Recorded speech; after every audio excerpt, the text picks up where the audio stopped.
Hey everyone, I'm Elliot, and I am trying to read a book in every subgenre of every genre. This is still season 1, and as you may or may not know, I'm starting with a fantasy genre. And I am 9 books in, and this time, that's right, my category is gonna be dark fantasy. And the book representing that is none other than Stephen King's It. I've read a few other giant Stephen King books before. The Stand is my favorite. I really like that one. I think that's gonna be my all-time. The Shining is perhaps the only book to have ever genuinely scared me in any way. In addition to that, I read the whole Dark Tower series. That's my brag for today. So I'm back on the Stephen King train is what I'm trying to say. But first, let's talk about the genre. Dark fantasy. What does that even mean? Well, it includes fantasy elements, unexplainable supernatural elements. In addition, it has frightening elements, scary elements. Horror is essentially a blend between fantasy and horror. Dark fantasy. But we can't talk about genres without talking about disagreements. That's right.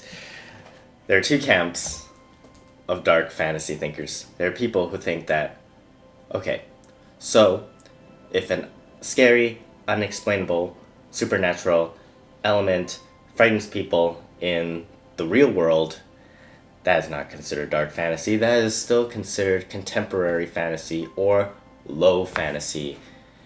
However, if the frightening supernatural element happens in a secondary world, a fictional world, a Middle Earth type of world, then that can be dark fantasy.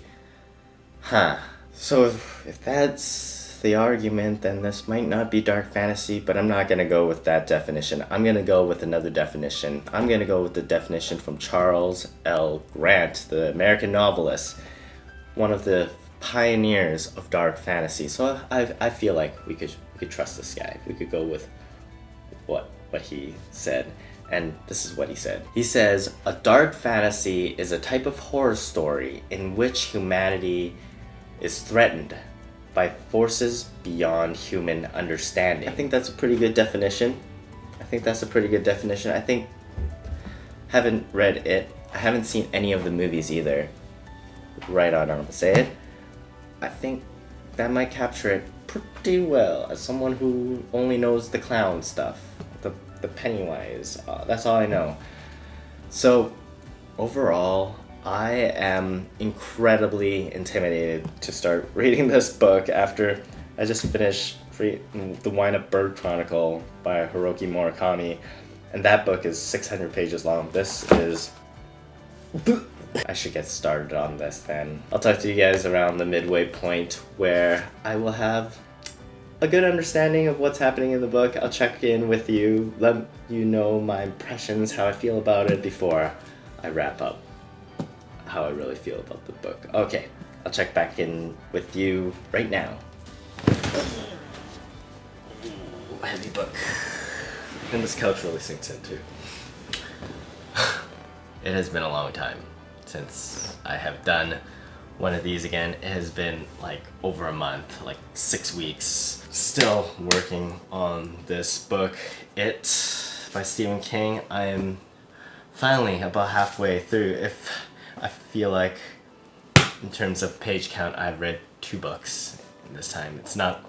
I'm a notoriously slow reader, so this has been a challenge. I'm really I'm enjoying it, but it's such a freaking heavy book to hold. I'm trying to read it at night, and it feels like a workout. I can feel it right here. What do you call this muscle? Ow!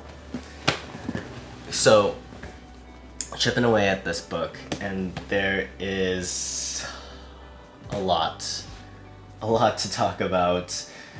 I'm at my parents' place and I forgot my notes at home. I've spent almost 2 months writing the notes for my thoughts on the first half of this book, and I forgot it. So halfway through, how do I feel about this? Well, Stephen King does a really good job in this book of transitioning between times, different times. If you're gonna take one thing away from this book, is how he structures the story. There's like sentences here where it literally cuts in between time and in your head. Like you see it all the time in movies, right? Where a scene happens and literally cuts and it's in another time, in another place. Stephen King does it so well that it feels so smooth in this book, and a giant thing like this, I think that is necessary for it not to feel incredibly jarring at the beginning, where there's a lot of characters and you're just trying to figure out which character is which, and especially when they're jumping between ages, that got a little messed up in my head. I think one major theme of this story is that we all kind of have our quirks, our traits, and whether we're fat, or we have asthma, or we have a stutter, or that we're women, or we're Jewish, or we're black. What Stephen King is trying to get at with this book is that we all have our insecurities, and sometimes our insecurities turns into fears, and I think there's like a relation with that and all our insecurities and fears as a kid that involves with our own personal being. They really affect what we become when we grow up, and I think that is the main theme of that. It's that growing up, losing your innocence, and having to confront that our childhood trauma. I think that's it. It's childhood trauma. That is the theme of this book. I think I got it. Halfway through, I got it. I don't even need to read the rest. I figured out this book. And like how the characters grow up and time changes, the town also changes. The town also grows up. So I really like that connection, and I'm just working my way into the part where it's gonna focus more on the grown-up side of it, and sort of swaps back and forth. In terms of it being a dark fantasy, which is the whole reason for reading this, there is a lot of things that are fantastical. I kind of hate using that word because it makes me sound so whimsical, like it's fairies, but this really isn't that. It's fantasy in like a scary kind of way, where the kids are able to see things that the adults don't see. One element of fantasy is always incorporating animals in some symbolic form, and just like the Wind Up Bird Chronicle, which was a very subtle fantasy book, it's barely fantasy. This is very close to not being fantasy as well, but the bird element, I think it's gonna have a lot to do with birds because it keeps appearing a lot. There's a lot of dream-like moments in this book, nightmare moments in this book, and you kind of wonder what's real and what isn't. I really wish I had my notes so I could give you more coherent thoughts, but I think this went pretty well. Anyways, I'll see you again in another like half a year when I finish this book, and finally I can move on to something else with my life. I'm acting like I've never read a long book before, but I read 2 long books in a row, and I need more variety in my life. That's what I want. I do also read like a bunch of different books at the same time. That's kind of slowing me down, this one. Usually I get through them faster. Anyways, check back with you. Talk soon. I'm done. I'm finally done. I started reading this book at the end of June. It is almost the end of October. It took me 4 months to read this book. I've aged significantly since the beginning of this video here. I mean, I've been doing a lot of stuff. It wasn't just like I was only reading this book. I was doing other things. But there's a lot to talk about, so let's get right to it. How do I feel about it. Let me first say that a clown is a really good representation of childhood trauma, isn't it? That is the best, and that is what I think the story is about. And here is a good analogy that I think is deep inside this book. In order to understand a person, you need to understand their personality, right? But in order to understand a city or a town, you need to understand the drainage system. And I think that is what Stephen King is trying to encapsulate in this massive cinder block of a book. So I really like that about this book. It's a really good story about friendship.